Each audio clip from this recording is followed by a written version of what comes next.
ወይም ደግሞ ቤት ውስጥ አንዳንድ አክቲቪቲዎችን እያደረጉ ማሳለፍም ጥሩ ነው። ምክንያቱም ክረምትም ስለሆነ ተሰባስበን እንሰራለን። ሁላችንም የሥራ ድርሻ ይኖረናል። ስልክ ላይ የምንጠመድበት ሰዓት ስለሆነ በተለያየ ሶሻል ሚዲያ ከዛም ትንሽ እረፍት ይሰጣል። ወይም ደግሞ ሃይ ስኩል የሚያስገቡ ሰዎች የትምህርት ቤቱ ሬቲንግን እንዴት ነው የምናየው? እንዴ በቃ ይሄ የህዝብ ትምህርት ቤት ነው፣ ይሄም ቲዲኤስቢ ነው፣ ያም ቲዲኤስቢ ነው ብላችሁ ብዬ የምገረምበት ሰዓት ነው። ገንዘብ ከማስገኘት ባሻገር ተጽዕኖ መፍጠር ይችላሉ። ሰፋ አድርገው ማየት አይችሉም ነገሮችን። የተቸገረ ሰው እንዳለ ቮለንታሪ ውስጥ ያለ የትኛውንም ትምህርት ቤት ፈልጋችሁ ማየት ትችላላችሁ። በስኩል ቦርድ ተከፋፍሎ ይቀመጣል።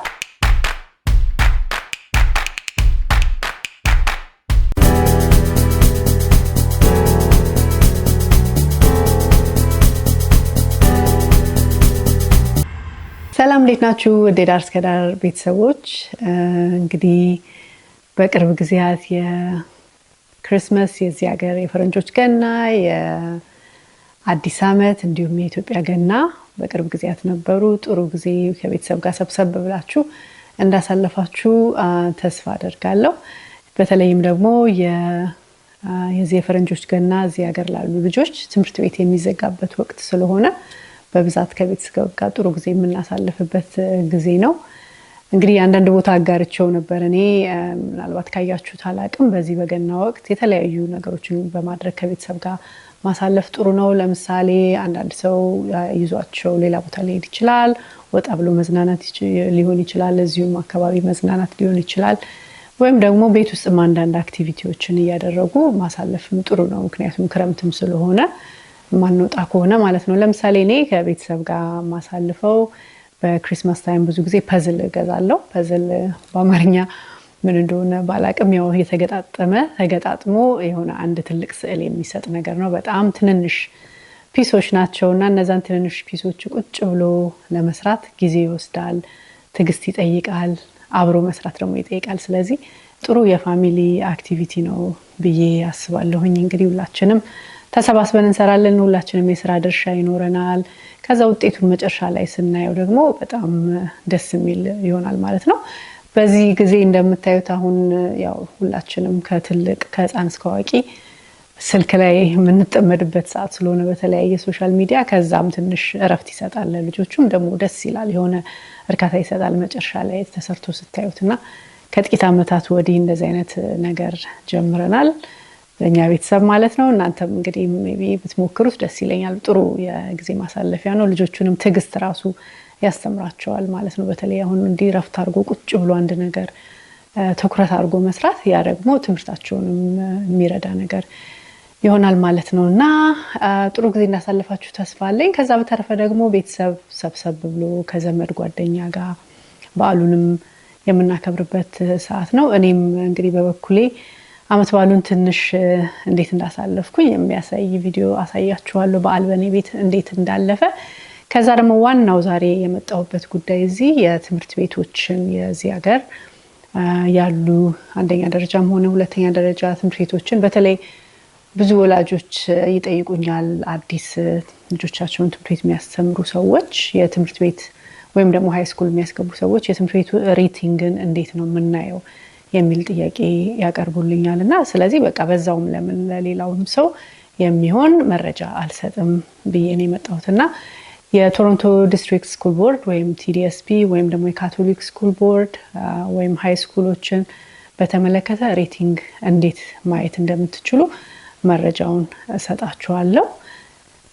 እንግዲህ አሁን ዳር እስከ ዳር ሚዲያን ሰብስክራይብ፣ ላይክ በማድረግ እንጀምራለን። እመለሳለሁ።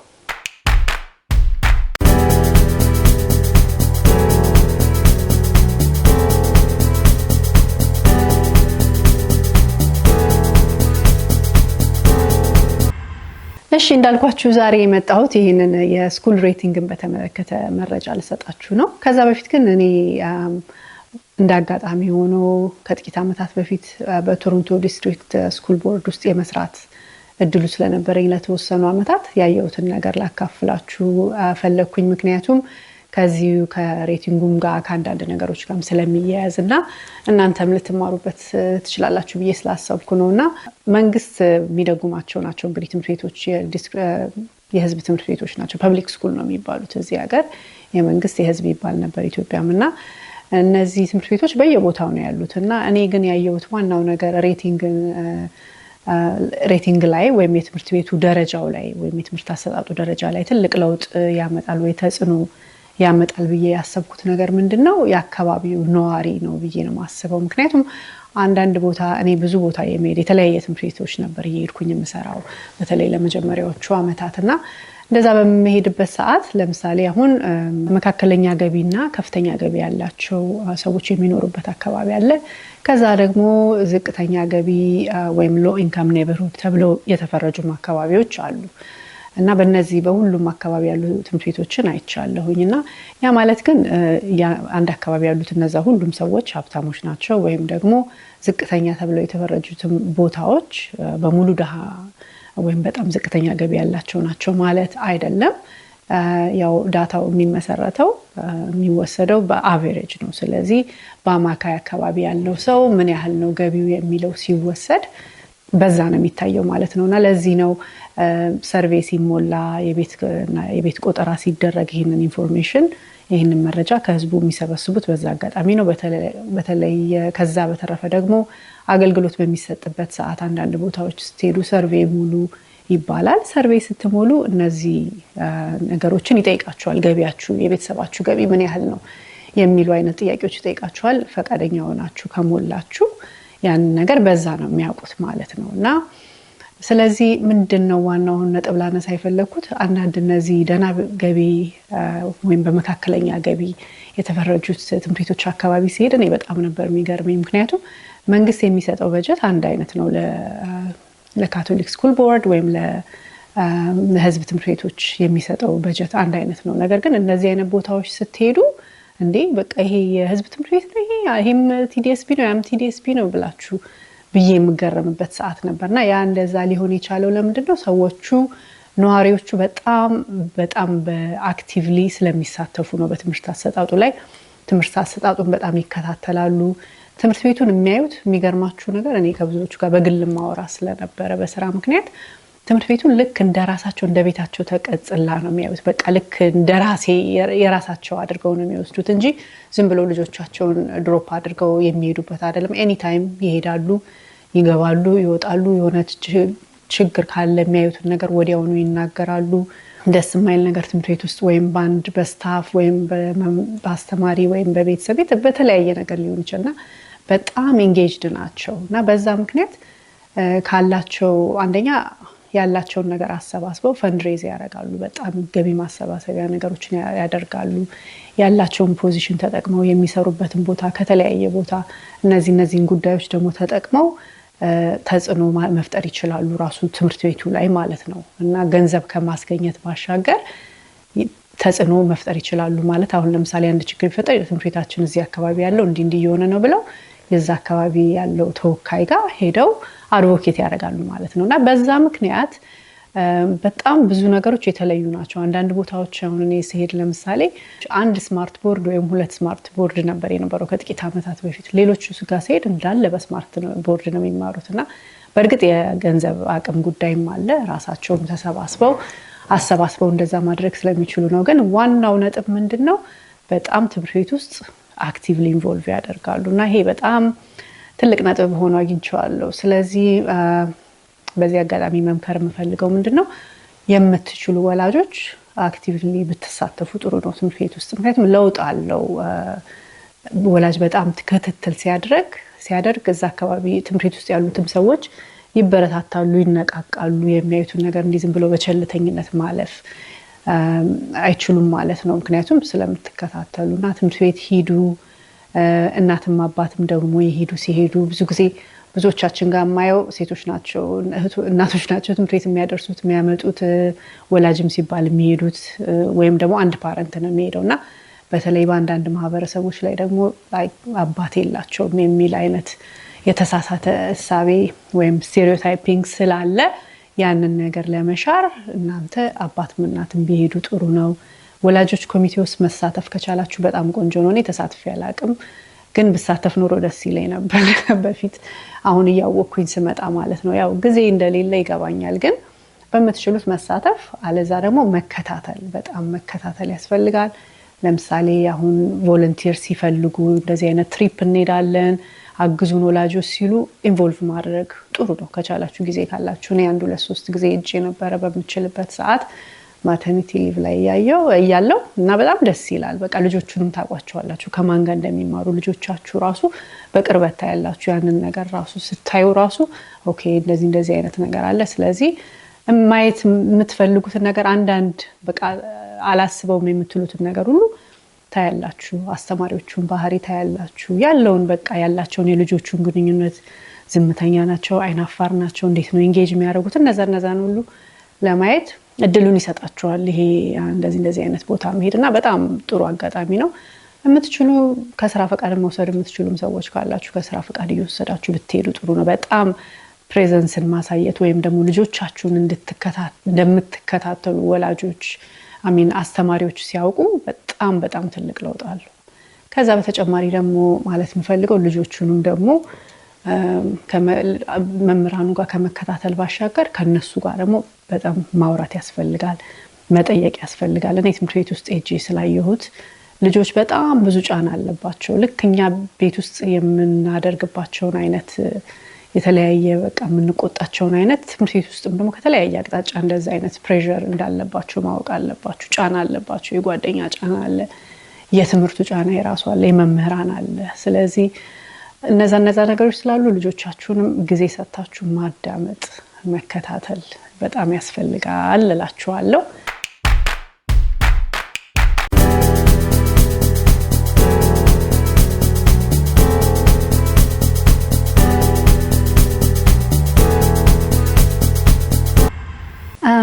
ቅድም ስነግራችሁ ስለ እነዚህ መካከለኛ ገቢ ወይም ደግሞ ከፍተኛ ገቢ ያላቸው የሚባሉ አካባቢዎች ላይ ያሉ ወላጆች እንዴት ትምህርት ቤት ላይ በጣም አክቲቭሊ ኢንቮልቭ እንደሚያደርጉ እየነገርኳችሁ ነበርና በጣም የገረመኝ ነገርና ከነሱ ጋር ያወራው እነዚህ አይነት አካባቢ የሚኖሩት ሰዎች ብዙዎቹ በትክክል ልጆቻቸውን የግል ትምህርት ቤት ማስተማር የሚችሉ ናቸው ብዙዎቹ በአቅም ደረጃ ማለት ነው አንዳንዶቹ ማስገብተው ያስወጡም ሰዎች አሉ እዛ ማቃቸው ልጆች ነበሩ ገብተው አሁን ወደ ፐብሊክ ስኩል ወይም ደግሞ ወደ ግል ትምህርት ቤት የመጡ ማለት ነውና እኔ ጠይቄያቸዋለሁ የተወሰኑትን ስጠይቃቸው ለምንድነው እንደዚህ የምታረጉት ስላቸው በቃ ልጆቹ የግል ትምህርት ቤት ቢማሩ የሆነ ከነሱ ጋር በጣም ተመሳሳይ ከሆነ ሰው አንድ አይነት ኑሮ ደረጃ ላይ ካለ ሰው ጋር ብቻ ስለሚገናኙ አስተሳሰባቸው በጣም ውሱን ይሆናል ብለው ያስባሉ ማለት በቃ ከነሱ ውጪ ሌላ ዓለም ያለ አይመስላቸውም ስለዚህ እዚህ ትምህርት ቤት ሲመጡ ግን ከተለያየ ተማሪ ጋር ይማራሉ የተለያየ ኑሮ ደረጃ ላይ ያለ ተማሪ ያሉ ስለዚህ ያንን በሚያዩበት ጊዜ አንደኛ የራሳቸው ያላቸውን ነገር አፕሪሺየት ያደርጋሉ ሁለተኛ ደግሞ ለነሱ በጣም ቀላል የሆነው ነገር ለሌላው ሰው ምን ያህል ቅንጦት እንደሆነ ይረዳሉ እና እዛ አካባቢ ሲኖሩ እዛ አንድ አይነት ሰው ጋር ሲውሉ ሁሉ ነገር በቃ እንደቀላል ነው የሚያዩት አስተሳሰባቸው በጣም ይወሰናል እና ሰፋ አድርገው ማየት አይችሉም ነገሮችን የተቸገረ ሰው እንዳለ ያውቁም ስለዚህ በቃ ሰውን ደግሞ በሰውነቱ እንዲያከብሩ እያንዳንዱን ሰው አሁን እዛ ሁሉም አንድ አይነት ስለሆኑ በቃ የሚያወሩት ወሬ አንድ አይነት ነው የሚሆነው ስለዚህ ኤክስፒሪየንሶቻቸው ራሱ የተለየ ነው የሚሆነው የሚሄዱበት ቦታ አሁን እንደዚህ አይነት ነገር አሁን እዚህ ሲመጡ ግን ከተለያየ ሰው ጋር ሲሞሉ አንደኛ ከተለያየ ሰው ጋር መግባባት እንዴት መነጋገር እንዳለባቸው ያውቃሉ እንደገናም ሰውን በሰውነቱ አክብረው ሙሉ ሰው ሆነው እንዲያድጉ ይረዳቸዋልና በጣም ነው እኔ የገረመኝ ይሄ ነገር እኛ ትንሽ የሆነ ነገር ሲኖረን ከሰው መለየት ወይም ደግሞ በራሳችን ሰርክል ውስጥ መሆን ነው የምንፈልገው አብዛኞቻችንና ይሄን አስተሳሰብ በጣም አድንቄዋለሁኝ ልጆቹን ሙሉ ሰው አድርጎ በእውቀት ብቻ ሳይሆን በእውቀት ማነጽ ብቻ ሳይሆን በሌላም ሰው በማክበር በሌላም ነገር አንጾ ማሳደግ ስፖይል ማድረግ አስፈላጊ አይደለም የዚህ ሀገር ሰዎች ማደንቅላቸው ነገር ምንድነው ልጆቹ ገንዘብ ቢኖራቸው ገንዘብን ሰርተው እንዲያገኙ ነው የሚያደርጉት ወይም ደግሞ ስትሪክትሊ ነው እንጂ የግዴታ ገንዘብ ስላላቸው ብቻ በጣም እንደዚህ አሞላቀው እንትን አድርገው አያሳድጓቸውም አብዛኞቹ እኔ ያጋጠሙኝ ሰዎች ማለት ነውና እኛ ሀገር ግን በብዛት ተቃራኒ ነው በተለይ ግን ሰው ሰርቶ ካገኘ ገንዘቡን ለልጁም ያንን ነው ማስተላለፍ ያለበት ማሳየት ያለበት እና ይሄን ነገር በዛው ላጋራችሁ ፈልጌ ነው። እንግዲህ እንደነገርኳችሁ ትምህርት ቤት ውስጥ ኢንቮልቭ ማድረግ በጣም ጥቅም ስላለው በተለይ አሁን አዲስ ጀማሪ ሆናችሁ ወላጆች ካሁኑ አስቡበት ላለው።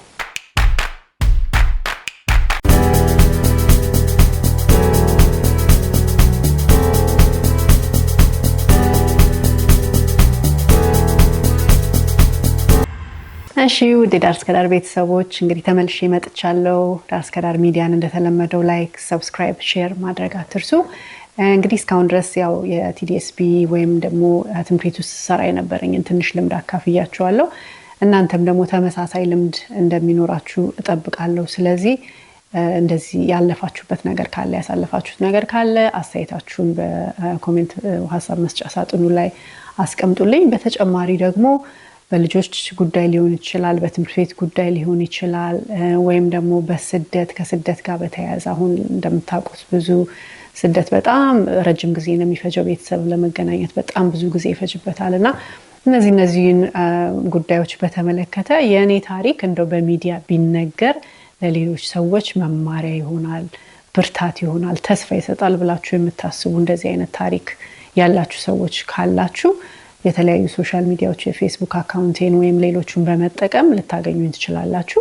እዚህ ላይ እንድታቁልኝ የምፈልገው ነገር ገበና የማውጣት ጉዳይ አይደለም። ይሄ መጀመሪያ ሚዲያውን ስጀምርም እንደነገርኳችሁ ሚዲያው የተመሰረተው ሰዎችን እያናገሩ ከሰዎች ጋር እየተነጋገሩ ሁላችንም ተነጋግረን እየተማማርን እንድናልፍ አንዱ ያለፈበት አንዱን የመታው እንቅፋት ለሌላው ሰው ገለል እንዲልለት ወይም ለሌላ ሰው በምቾት እንዲራመድ ነው። ስለዚህ ይሄንን አስባችሁ ጥሩ ታሪክ አለኝና ይሄንን ታሪክ መናገር ፈልጋለሁ የምትሉ ፈቃደኛ የሆናችሁ ሰዎች በዚህ አጋጣሚ እንድታገኙኝ እጋብዛለሁ።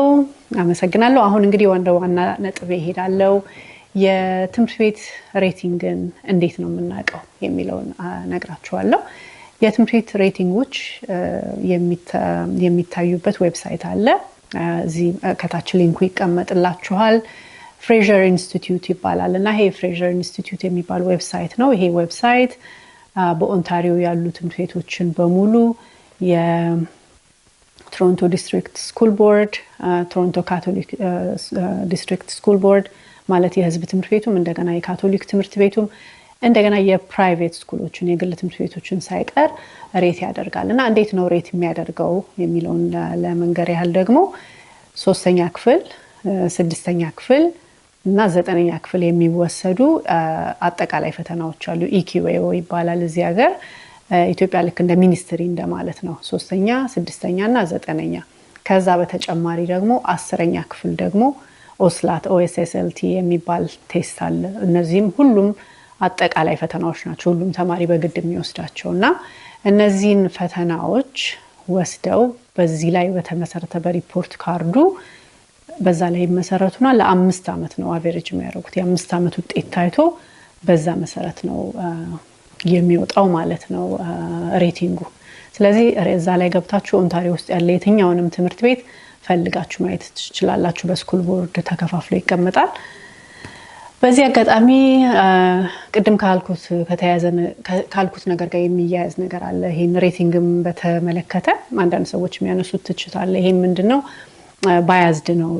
የነሱ ሬቲንግ ባያዝድ ነው። ምክንያቱም ጥሩ አካባቢ ያሉትን ትምህርት ቤቶች በሙሉ ከፍ አድርገው ነው ሬት የሚያደርጉት ይላሉ። ግን ያ ደግሞ ውጤቱ ዲፔንድ የሚያደርገው ሰዎቹ ጥሩ ገቢ ስላላቸው ኤክስትራ ቱተር መቅጠር ይችላሉ። አሁን ለምሳሌ ልጆቹ ትምህርት ቤት ውስጥ ከሚማሩት በተጨማሪ አሁን እንደ ኩሞን ሌሎችም አሉ የተለያዩ የሚባሉ እና በግልም ደግሞ አስተማሪ ቀጥረው ማስተማር ስለሚችሉ እዛ እየሄዱ የተማሩ ልጆች ከሌላው እኩል እንዴት አሰስ ይደረጋሉ። ስለዚህ ሬቲንጉ ልክ አይደለም ባያዝድ ነው የሚሉ ሰዎች አሉ። ከዛ በተጨማሪ ደግሞ እኔም ራሴ ያየሁት ነገር ምንድነው እነዚህ የአጠቃላይ ፈተናዎች ሲደርሱ ይሄ ኢኪዌኦ ያልኳችሁ ፈተናዎች ሲደርሱ ብዙዎቹ ትምህርት ቤቶች በተለይ እኔ ያየኋቸው አካባቢዎች ይሄ መካከለኛና ከፍተኛ ገቢ ያላቸው ሰዎች የሚኖሩበት አካባቢ ያሉ ትምህርት ቤቶች ምን ያደርጋሉ? ትንሽ ጊዜ ሲቀረው በደንብ ትሬን ማድረግ ይጀምራሉ ተማሪዎች። በደንብ በቃ ማለት ያለፈ ፈተና እየሰጡ በጣም ያዘጋጇቸዋል ማለት ነው። እና ሌሎቹ ግን እንደዛ ላይ ያደርጉ ይችላሉ። ምክንያቱም አንዳንዴ በጊዜ ጥረትም ሊሆን ይችላል፣ በምንም ሊሆን ይችላል። አላቅም ጋይድላይኑን መለማመድ እንደሚችሉ አውቃለሁ። ግን አንዳንዶቹ ቶሎ ትንሽ ጊዜ ሲቀረው ነውና እነዛ ቀድመው ሬዲ ያደርጓቸዋል። ስለዚህ ኦልሬዲ ተለማምደው አውቀው ስለሚገቡበት የነሱ ውጤት የተሻለ ቢሆን አይገርምም የሚሉ ትችቶችም አሉበት። እንግዲህ ለማንኛውም ያለው ሪሶርስ ይሄ ነው። ስለዚህ እዛ ላይ ነው እየገባችሁ ማየት የምትችሉት የተማሪዎችን ሬቲንግ ማለት ነው። ይሄንን ነገር ጠቃሚ ሆኖ እንደምታገኙት ተስፋ አለኝ። ከዚሁ ጋር በተያያዘ የካችመንት ኤሪያን በተመለከተም ትንሽ ልበል። ካችመንት ኤሪያ ማለት አካባቢያችሁ ያሉ ትምህርት ቤቶች አሁን ለምሳሌ ልታስመዘግቡ ስትሄዱ ይሄንንም ሌሎች ሰዎች ስለጠየቁኝ ነውና እንዴ አጠገቤ ትምህርት ቤት እያለ እዚህ አይደለሽም እዚህ አይደለም የምትገቢው ተብያለሁ ለምንድን ነው ብዬ ተከራከርኩኝ። ካችመንትሽ አይደለም ተብዬ እያሉ የሚጠይቁ ሰዎች አሉና እውነት ነው። እንደዛ በፊት ላይክ የግዴታ በዲስታንስ አይደለም የሚወሰነው አጠገባችሁ ስለሆነ አይደለም። ያንን ምንድነው ለምንድነው የሚያደርጉት? መቀላቀል አለባቸው ኮሚኒቲውን። ለምሳሌ አንድ ቦታ የሚኖሩ ሰዎች ቅድም እንደተባለው በኢንካምም በምንም የሚከፋፈሉ ከሆነ ያሉበት አካባቢ እዛ ሄደው አንድ ቦታ ሲማሩ እንደገና አንድ አይነት ውጤት አሁን ከቅርብ ጊዜ ወዲህ ነው ይሄን ነገር መቀየር አሚን ካችመንት ኤሪያ ድሮም አለ፣ ግን አሁን በጣም በተለይ አነስ ያሉ ከተሞች ላይ ለመቀላቀል እየሞከሩ ነው። ምክንያቱም ያው የተለያየ ባያዝ አለ አይደለ? ሰው በሚኖርበት ሰፈር በመናምን ተነስቶ የሚደረጉ ነገሮች ስላሉ ያንንም ለማስቀረት ይመስለኛል በተቻለ መጠን ከተለያየ አካባቢ የመጡ ተማሪዎች ተቀላቅለው እንዲማሩ ለማድረግ እየሞከሩ ስለሆነ ነው። ስለዚህ ካችመንታችሁ ካልሆነ ያው መጀመሪያ ካችመንታችሁ ጋር ነው መሄድ ያለባችሁ። አንዳንድ ጊዜ አጠገባችሁ ያለው ጋር ልትገቡ ትችላላችሁ፣ ግን ለነዛ ካችመንታቸው ለሆኑ ሰዎች ለነሱ ያለው ቦታ ካልሞላ ነው ቅድሚያ የሚሰጠው ለነሱ ነው ማለት ነው። ይሄን ይመስላል።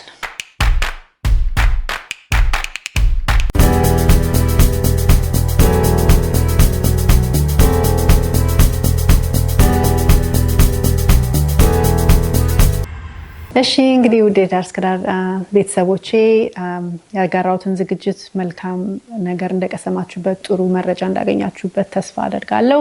እንደተለመደው ዝግጅቱን ተመልክታችሁ ሐሳብና አስተያየታችሁን እንድትሰጡኝ በትህትና ጠይቃለሁ። ለመሻሻል ስለሚረዳኝ ነው። ከዛ በተረፈ ደግሞ መረጃውን ጠቃሚ ሆኖ ካገኛችሁት ለሌሎች ማጋራትን አትርሱ። ከዛ በተረፈ እንደ ሁል ጊዜው ከጎኔ ሆናችሁ አይዞሽ በርቺ የምትሉኝ በተለያየ መልኩ የምትደግፉኝን ሰዎች ከልቤ ማመስገን ፈልጋለሁ። እግዚአብሔር ያክብርልኝ። ላይክ፣ ሰብስክራይብ፣ ሼር በማድረግ አሁንም ተባበሩኝ ስል ጠይቃለሁ። ከዛ በተረፈ ደግሞ ቅድም ያቀረብኩትን ጥሪ ሌሎቻችሁም ሰምታችሁ የኔ ታሪክ ቢነገር ጥሩ ማስተማሪያ ይወጣዋል፣ ለሌሎች ተስፋ ይሆናል፣ ብርታት ይሆናል፣ ያስተምራል ብላችሁ የምታስቡትን ታሪክ ደግሞ እኔን በማግኘት እዚህ ሚዲያ ላይ መታችሁ ማውራት የምትፈልጉት ነገር ከሆነ ምንማማርበት ስለሚሆን ብታገኙኝ በጣም ደስ ይለኛል።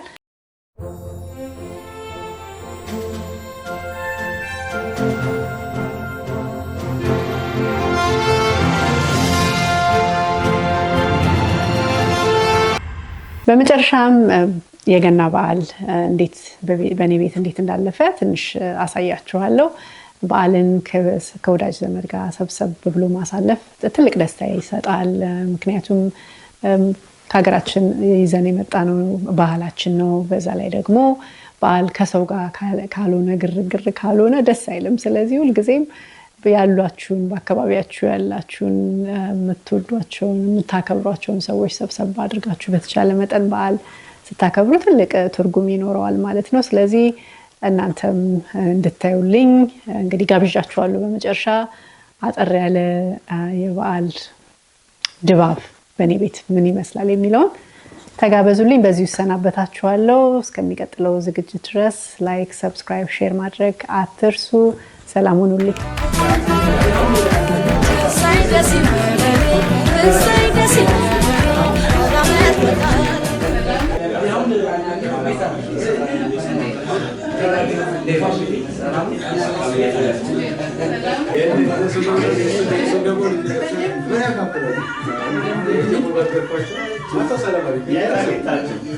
Ay,